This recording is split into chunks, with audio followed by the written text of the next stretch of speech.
सीता देवी एक छोटे से गांव में रहती थी। वह सख्त स्वभाव की सास के रूप में जानी जाती थी। उनका मानना था कि बहू का काम सिर्फ घर संभालना और बड़ों की बात मानना होता है।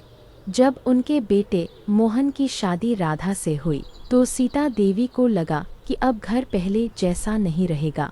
राधा पढ़ी लिखी, समझदार और शांत स्वभाव की लड़की थी। शादी के बाद वह पूरे मन से घर के काम में लग गई। सुबह जल्दी उठना, खाना बनाना, सफाई करना, सब कुछ वह बिना शिकायत के करती। लेकिन सीता देवी को उसकी कोई बात अच्छी नहीं लगती।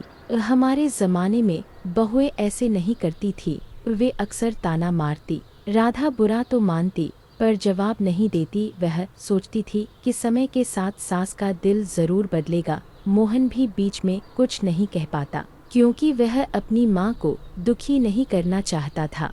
एक दिन सीता देवी की तबीयत अचानक बहुत खराब हो गई। मोहन काम से बाहर गया हुआ था, घर में सिर्फ राधा थी। उसने बिना देर किए सास को डॉक्टर के पास पहुंचाया, दवाइयाँ लाईं और पूरी रात उनके पास बैठी रही। बुखार में सीता देवी बार बार पानी मांगती और राधा हर बार उठकर देती। कुछ दिन बाद जब सीता देवी ठीक हो गईं, तो उन्होंने पहली बार राधा से प्यार से बात की। बेटी, कल तुम न होती तो मेरा क्या होता।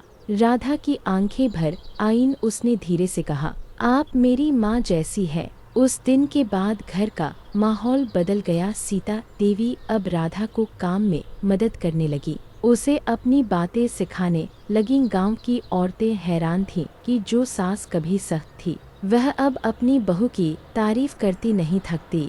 एक दिन पंचायत में सीता देवी ने सबके सामने कहा, इस सास बहू का रिश्ता लड़ाई का नहीं, समझदारी और प्यार का होता है। अगर थोड़ा झुक जाए तो घर स्वर्ग बन सकता है। सीखा, रिश्ते जबरदस्ती से नहीं, समझ और प्रेम से निभाए जाते हैं। सास और बहू अगर एक दूसरे को समझ ले तो परिवार खुशहाल बन सकता है। एज हाई मजेदा कहानियन सन की ले हमें चैनल को लाइक और सब्सक्राइब कारण दानियावत।